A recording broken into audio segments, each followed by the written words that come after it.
Dr. Pooja Birwadkar from K.J. Somaiya College of Education. So I'm the principal of K.J. Somaiya College of Education, and I'm your host for the evening and for particularly this podcast, which is on energy. I think when we talk about energy, we do realize that energy is the most prime requirement, and in fact, whenever the word energy comes, we do also reflect on something called as energy crisis. I think the threat is looming large, and we all have awakened to the fact that energy crisis is for real. So unless and until we don't get stable sources for energy, which is going to be a boom, then I think we are heading for another catastrophe. And therefore, so today we are going to discuss about nuclear energy, and we have a guest speaker, Ms. Mahalakshmi Pillai. About Mahalakshmi Pillai, she's completed her masters in zoology and is currently pursuing bachelor's in education. She has intrinsic inclination towards energy and all its aspects. So welcome Mahalakshmi Pillai, and very delighted to have you today to talk about energy, specifically nuclear energy. Thank you, ma'am. Thank you so much. So my first question to you would be in context of nuclear energy. Yes. How do we understand a blast? Blast, when it happens, energy releases. Energy releases in form of sound and light. First what we see is light, and then we hear the sound. For example, if you take a movie scene, you always have the mixture of both. Like when blast scene is being shooted, they show that blast is happening and simultaneously sound is also released. Basically, when a blast happens, first light is being seen, and then after 90 seconds count, the sound comes back. That is how, and this is basically energy release, how energy gets released. Basically what happens is, whenever an energy release happens, a vacuum is created, and because of that the energy gets trapped in, and from that vent it releases it. So that's how a blast happens. Okay, so then in the same context, how do we understand blast wind? That is what, ma'am, blast wind is something, a phenomenon that happens when a blast takes place. That means, as I mentioned earlier, how the vacuum is being generated, why the vacuum is being generated in first place. Because there is a release of energy that makes the pressure on the particular area so low that creates a vacuum, and that air gets trapped in that.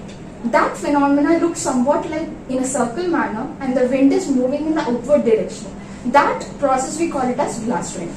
So this is extremely interesting, and Yes, then my ma'am. next question to you would be, Yes, how do we understand nuclear energy?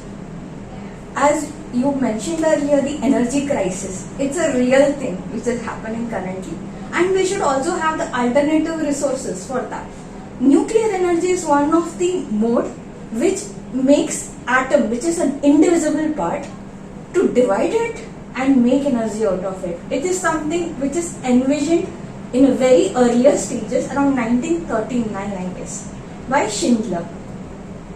He gave a theoretical representation of this, but he never had an idea that it will be developed into a bomb. That is the idea behind it. And so then when we come to nuclear fission, Yes. can you throw some more light on this? Yes, what exactly is a fission? Fission means division of something. So as I said earlier, when we talk about nuclear energy, nuclear means what? Something related to atoms and neutrons and protons. So when atom is there, for example, if you keep this as an atom, a neutron is being triggered in that, and we never even can imagine that atom can be divided into pieces. When the neutron is hitting the atom and it breaks, it generates certain amount of energy, and that energy we propel it as a chain reaction, and that overall energy release we are capturing it and using it as a nuclear energy. And so then what do we mean when we say a strong force? For strong force, when you see any, for example, if I take a nuclear Bohr model, a Niels Bohr's model, sorry, not nuclear Bohr model, Niels Bohr's model of atom. Well, how he predicted, and before Rutherford, what he talked about, imagining an atom and its structure. बीच में atom है, and side में orbitals was like this, like in a bundled form, or to say in this manner, like this. So he didn't give the proper orbital theory, how exactly the orbitals were divided. Niels Bohr came up with the idea that it is not like this, it is divided into different orbitals and electrons are revolving around it. So that revolution of electron around it is the idea behind it. Okay. And since we've been talking a lot about clean energy, Yes. I would want to know what is your take on clean energy. Clean energy is something by which how we produce energy, but we do not produce the byproduct out of it. That means something harmful is not released when we talk about clean energy, completely clean. So if we take a nuclear energy on a context, it does produce lot amount of heat. But on the brighter end, from a small reaction, we are getting so much of energy. That is the positive end of this. And now if we trace back to the beginning of nuclear energy, we would like to know more about how did this exactly happen. Yes. As I said, Mr. Schindler, he gave the theory, he gave this idea in a theoretical manner. There were more of the theoretical physicists who gave the process, but actuality was done in Los Alamos. Currently, it's very famous movie Oppenheimer. How Oppenheimer, there was a lot of geopolitical issue at that time. War was going on. There was Nazis at one side and Western countries, US, Allied force at one side. So what happened here was they wanted to decode this nuclear energy. If Nazis did it first, it will be catastrophic. So somebody has to join the dots. So the joining of dots was done in Los Alamos, and from the theoretical aspect, it was brought into practical use. So we've And- been talking about yes. lot about bombs. So Yes. what is the use of this conventional bomb? If we talk about conventional bomb, it's trinitrotoluene and all that. First bomb was generated by Chinese people. The Chinese invented through alchemical processes.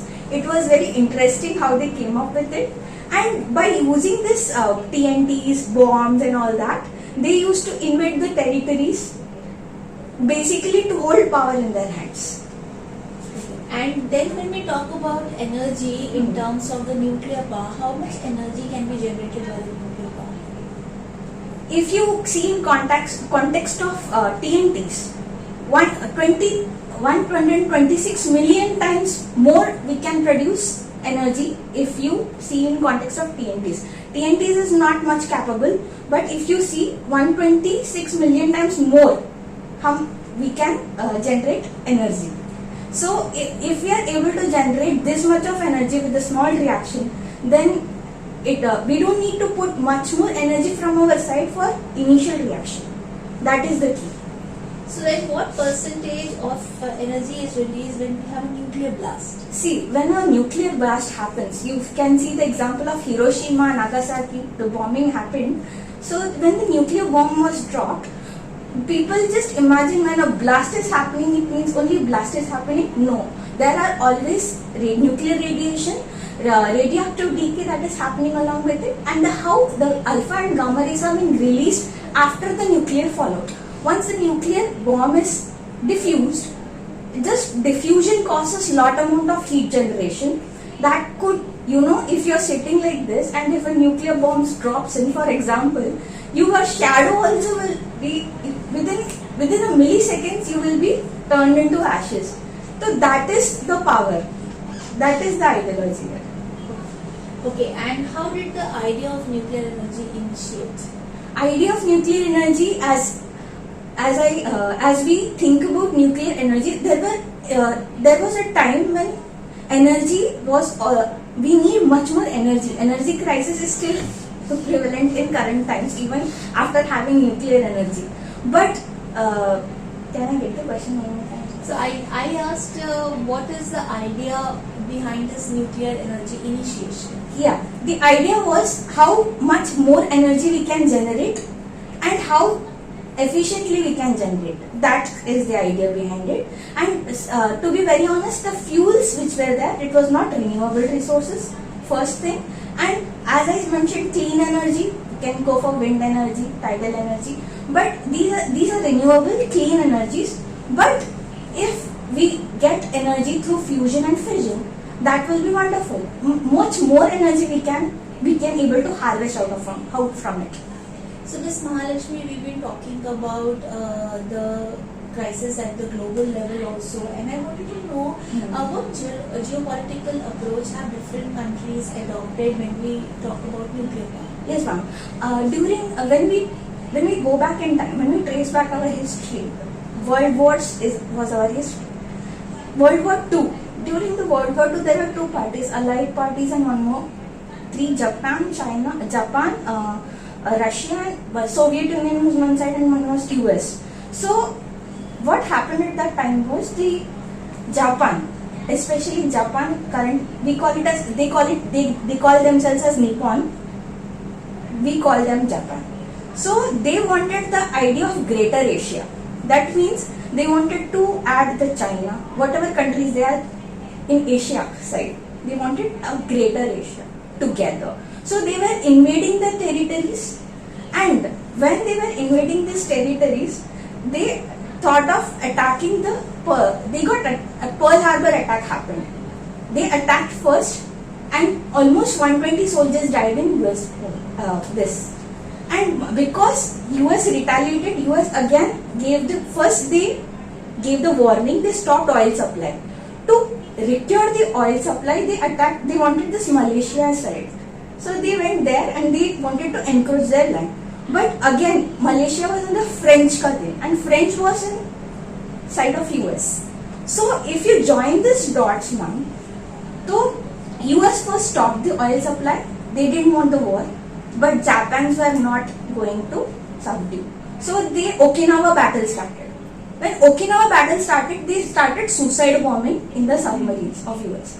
And this series of events happened, and at final stage when Japanese emperor was not ready, Higehito, he was not ready to give up. So the US decided to drop the bomb on Hiroshima and Nagasaki, and that terrible event happened. So we keep reading about isotopes, and I wanted to know more about this isotope composition.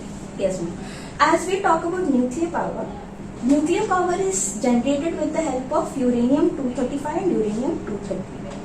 So out of this uranium-235 and 238 is more stable. So we cannot use that.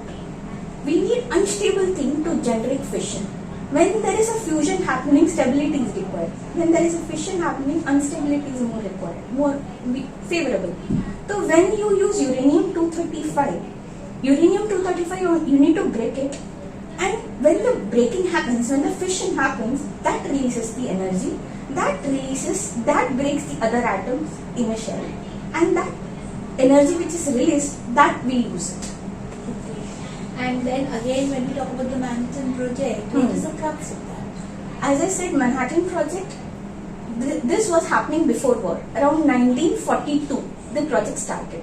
It was in three different areas. One was in Los Alamos, one was in New Mexico, and another one I'll tell that. Three areas, and all these all the greater minds from different part of world were brought together there. And they were working on this. They theoretically brought in the idea of atomic breaking things, nuclear fission, and finally everything was clubbed together in Los Alamos by Robert J. Oppenheimer. The movie is very famous. One should go and watch that movie. It's very interesting. By collaborating, by all the collaboration of creative minds, they developed the first bomb called Gadget. They detonated in New Mexico. It had a greater impact. So 3 more bombs were made, and that 2 bombs next series was dropped then, and that Hiroshima event happened. So what about the experiment of atomic explosions? Yeah, the experiment, as I said, this experiment was initiated by Robert J. Oppenheimer, and what he did, he brought the things which are written in theoretical manner into reality. That's a big thing, because theoretical physicists never bothered to go into practicality aspect. That was one glass ceiling thing there is in that community, but it was brought into reality. And first test that happened, and after the gadget got detonated, he kind of felt this thing was taken by the government. This project was basically initiated by the then US President Frank D. Roosevelt. He was pressurized and this project started. And once this project started and Japan retaliation and all this happened around 1945, the idea of nuclear bombing was taken and it was used against a complete country. Okay. So my last question to you would be Yes. regarding the artificial sun. We've been hearing a lot about it, and is it the future or is it the pathway to metropolis? Yes, concept of artificial sun is very interesting because it would be somewhat like we are playing with the nature. We are playing with the nature. So we did talk a lot about nuclear fission, but here the concept comes of nuclear fusion. Nuclear fission, lot amount of energy is required to trigger that thing. I forgot to mention this thing, but for generating uranium-235, we need to put it through helium, fluorine gas, so that we get uranium-235 out of 238. So much of work is there to achieve that goal of neutron to be launched in an atom and to break it so that nuclear fission happens. But in case of nuclear fusion, we need activation energy as high as possible. And for that, nuclear fusion to happen, two hydrogen molecules have been triggered. It is given so much heat, initial heat, so that it could generate helium ions, helium gas, and that helium gas will in turn generate energy. So this is the core concept of sun. How sun in space generates energy? Because of continuous nuclear fusions that is happening.